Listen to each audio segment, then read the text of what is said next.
Table 310.16 applies to all current-carrying conductors, regardless of the type of load supplied. For continuous loading, which is defined as more than 3 I/Os, the ampacity of individual conductors in a raceway must be reduced by the factors in Table 310.16. Section 240.4d applies to similarly grouped conductors not contained within a raceway. However, it can also be applied to conductors in a raceway if the raceway is not fully occupied. For more than 3 current-carrying conductors in a raceway, the ampacity of each conductor must be reduced by the factors in Table 240.4d. If there are 2 to 4 conductors, the ampacity is 80%. If there are 5 to 9 conductors, the ampacity is 70%. If there are 10 to 20 conductors, the ampacity is 50%. In the case of 6 number 12 current-carrying conductors in a 3/4-inch conduit with 2 grounded conductors and 4 phase conductors supplying nonlinear continuous lighting loads, the adjustment for continuous loading should be made according to Table 310.16. The adjustment for more than 3 conductors in a raceway should be made according to Table 240.4d, as there are 6 conductors in the conduit. After making the necessary adjustments, the conductor size should be upsized if the adjusted ampacity is less than the required load current. The load current for nonlinear continuous lighting loads can be calculated using the formula load current equals K times watts divided by volts, where K is the crest factor, which for nonlinear loads is typically 1.41, watts is the total wattage of the load, and volts is the voltage of the circuit. If the adjusted ampacity of the conductors is less than the load current, the conductors must be upsized to the next larger standard size. Let's delve deeper into the specifics of conductor ampacity adjustments and upsizing, particularly in scenarios involving continuous loads and multiple conductors in a raceway. The National Electrical Code, or NEC, provides guidelines to ensure electrical systems operate safely and efficiently. A key aspect of this is determining the appropriate size of conductors for specific applications. Firstly, it's crucial to understand the concept of ampacity. Ampacity refers to the current, in amps, that a conductor can carry continuously under specific conditions of use without exceeding its temperature rating. This rating is influenced by factors such as the conductor material, insulation type, and the surrounding environment. Table 310.16 within the NEC is a primary reference for determining the ampacity of conductors based on their size and insulation type, assuming specific ambient temperatures, typically 30 degrees Celsius or 86 degrees Fahrenheit. Now let's address the adjustment factors that come into play when dealing with continuous loads and multiple conductors in a raceway. A continuous load, as defined by the NEC, is a load where the maximum current is expected to continue for 3 I/Os or more. For continuous loads, the NEC requires that the overcurrent protection device, such as a circuit breaker or fuse, be rated at no less than 125% of the continuous load. This requirement indirectly affects the conductor sizing, as the conductor must be able to carry the increased current. In practice, this means the conductor ampacity must be at least 125% of the continuous load. This is addressed in 210.19. For example, if a circuit has a continuous load of 16 amps, the circuit breaker must be rated at least 20 amps, and the conductor must have an ampacity of at least 20 amps. Next, let's consider the situation where multiple current-carrying conductors are installed in a single raceway, cable, or bundle. The NEC recognizes that when conductors are grouped together, their ability to dissipate heat is reduced, leading to a higher operating temperature. To compensate for this, the NEC requires that the ampacity of each conductor be derated or reduced based on the number of current-carrying conductors in the raceway. The adjustment factors for the number of current-carrying conductors are found in Table 310.15 in the 2017 NEC, previously Table 310.16. These factors specify the percentage of the conductor's ampacity that can be used. For instance, if there are 4 to 6 current-carrying conductors in a raceway, the ampacity of each conductor must be reduced to 80% of its value as listed in Table 310.16. It's important to note that equipment grounding conductors and bonding conductors are generally not considered current carrying conductors for the purpose of this adjustment. However, neutral conductors may be considered current carrying conductors under certain conditions, such as when they carry a significant amount of harmonic current, particularly from nonlinear loads. Nonlinear loads, such as those found in electronic devices and some types of lighting, can generate harmonic currents that circulate in the neutral conductor. If the harmonic current is significant, the neutral conductor is considered a current carrying conductor and must be included when determining the ampacity adjustment factor. Now let's discuss how these adjustment factors are applied in practice. Suppose you have a circuit with a continuous load of 10 amps, and you plan to install 6 number 12 American wire gauge or AUG conductors in a conduit. According to table 310.16, a number 12 AWG copper conductor with THHN insulation has an ampacity of 30 amps at 90 degrees Celsius. However, because the circuit is supplying a continuous load, the conductor must be sized to carry at least 125% of the continuous load, which is 12.5 amps. Additionally, because there are 6 current carrying conductors in the conduit, the ampacity must be reduced to 80% of its value. This means the adjusted ampacity of the number 12 AWG conductor is 30 amps times 0.80, which equals 24 amps. Since the adjusted ampacity of 24 amps is greater than the required ampacity of 12.5 amps, a number 12 AWG conductor would be adequate in this scenario. However, it's important to consider the termination temperature ratings of the equipment connected to the circuit. Most circuit breakers and electrical equipment are only rated for 75 degrees Celsius termination. This means that even though the conductor may have a higher ampacity rating at 90 degrees Celsius, the ampacity used for calculations must be based on the 75 degrees Celsius column in table 310.16, which is 25 amps for a number 12 AWG copper conductor with THHN insulation. In this case, the adjusted ampacity would be 25 amps times 0.80, which equals 20 amps, still greater than 12.5 amps, so the number 12 AWG would still be adequate. If the adjusted ampacity is less than the required ampacity, the conductor must be upsized to the next larger standard size.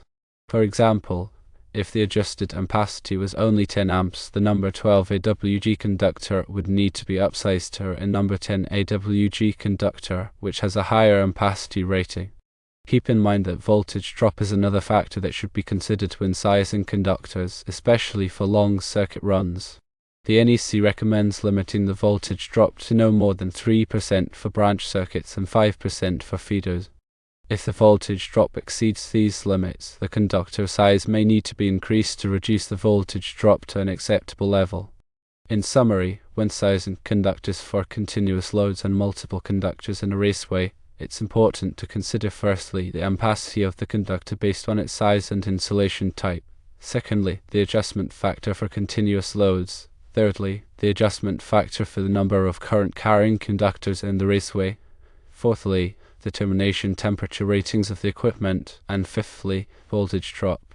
By carefully considering these factors, you can ensure that the conductors are properly sized for the application and that the electrical system operates safely and efficiently. Now let's talk about nonlinear loads, which can introduce additional complexities to conductor sizing. Nonlinear loads draw current in a non-sinusoidal manner, resulting in harmonic currents that can overload the neutral conductor and other parts of the electrical system. Common examples of nonlinear loads include electronic devices such as computers, LED lighting, and variable frequency drives. To address the challenges posed by nonlinear loads, the NEC provides specific guidelines for sizing conductors and neutral conductors in particular. As mentioned earlier, if the neutral conductor carries a significant amount of harmonic current, it must be considered a current carrying conductor for the purpose of ampacity adjustment. In some cases, the neutral conductor may need to be upsized to handle the increased current load. The NEC also provides guidelines for sizing grounding and bonding conductors, which are essential for safety in electrical systems. Grounding conductors provide a path for fault current to return to the source, allowing the overcurrent protection device to trip and de-energize the circuit. Bonding conductors connect metal parts of the electrical system together to create a low impedance path for fault current. The size of grounding and bonding conductors is based on the size of the circuit conductors, as specified in the NEC. In addition to the NEC requirements, it's also important to follow any local codes or regulations that may apply. Local codes may have additional requirements or restrictions that must be followed. It's always a good idea to consult with a qualified electrical engineer or inspector to ensure that the electrical system is designed and installed in accordance with all applicable codes and regulations. Finally, let's discuss the importance of proper installation practices. Even if the conductors are properly sized, the electrical system may not operate safely and efficiently if the installation is not done correctly. Some important installation practices include: firstly, using the correct type of connectors and terminals for the conductors; secondly, making sure that all connections are tight and secure; thirdly, protecting the conductors from physical damage; and fourthly, properly supporting the conductors in the raceway. By following these best practices, you can ensure that the electrical system is installed correctly and that it will operate safely and reliably for many years to come. So, in conclusion, understanding conductor ampacity, adjustment factors, and upsizing considerations is essential for designing and installing safe and efficient electrical systems. By carefully considering all of the relevant factors and following the guidelines in NEC, you can ensure that the electrical system meets the needs of the application and operates safely and reliably. Let's consider a more detailed example to illustrate the application of these principles. Suppose we are designing a branch circuit to supply a continuous lighting load in a commercial building. The lighting load consists of LED fixtures with a total wattage of 2000 watts operating at 120 volts. The circuit will be wired with number 12 AWG copper conductors with THHN insulation installed in a conduit. The conduit will contain 6 current-carrying conductors, including the phase conductors and a neutral conductor carrying harmonic currents. Firstly, we need to calculate the design load for the circuit. Since the lighting load is continuous, we must increase the load by 25% as required by the NEC. So, the design load is 2000 watts times 1.25, which equals 2500 watts. Next, we need to calculate the current draw of the load. The current is calculated by dividing the power in watts by the voltage. So, the current is 2500 watts divided by 120 volts, which equals 20.83 amps. Now, we need to determine the required ampacity of the conductors. According to table 310.16, a number 12 AWG copper conductor with THHN insulation has an ampacity of 30 amps at 90 degrees Celsius. However, we must derate the ampacity for the number of current-carrying conductors in the conduit. Since there are 6 current-carrying conductors, we must reduce the ampacity to 80% of its value. So, the derated ampacity is 30 amps times 0.80, which equals 24 amps. Because the termination temperature rating is 75 degrees Celsius, we need to use the 25 amp value instead of the 30 amp value. Therefore, the derated ampacity is 25 amps times 0.80, which equals 20 amps. Since the derated ampacity of 20 amps is less than the calculated current draw of 20.83 amps, we must upsize the conductors to the next largest standard size.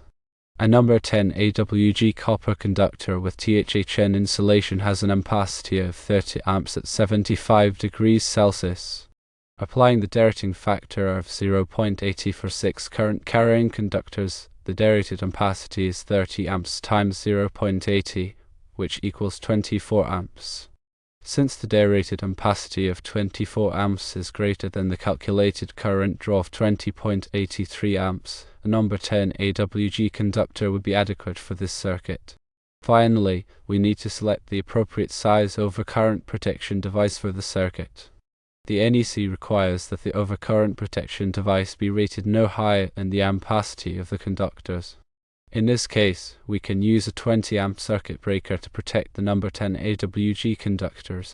It's important to note that this is just one example, and the specific requirements for conductor sizing and overcurrent protection may vary depending on the application and the local codes and regulations. Always consult with a qualified electrical engineer or inspector to ensure that the electrical system is designed and installed in accordance with all applicable requirements.